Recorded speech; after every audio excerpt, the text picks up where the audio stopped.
CSIRO is accused of having conflicts of interest with the coal seam gas industry after releasing a report on fracking that was funded and overseen by the industry.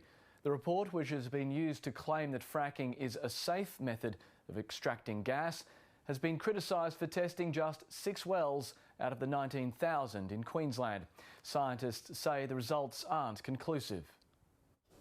On the windswept plains of Russel Bennie's farm, there's a brown scar where crops can't be sown.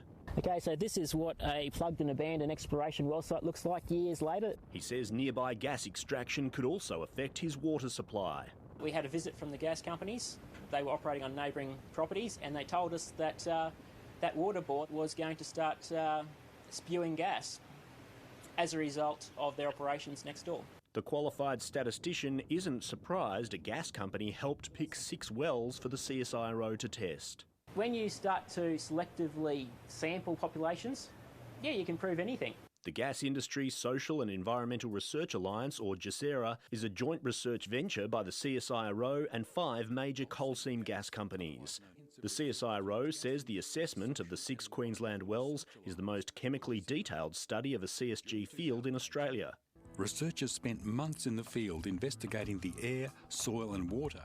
GISERA announced the results as a comprehensive study showing little to no impacts on air quality, soils, groundwater and waterways.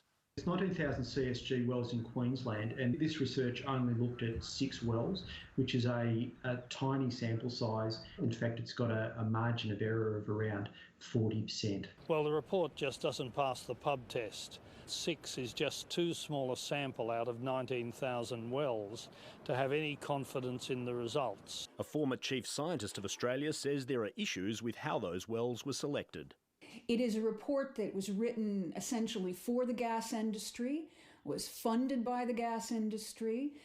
The sites that were chosen for study were chosen by the gas industry. And then that research is being used to influence decision makers at all levels of government. The head of the joint research venture was unavailable for an interview, but the CSIRO concedes more research is needed for a full understanding of CSG. George Roberts, ABC News, Brisbane. The last Qantas 747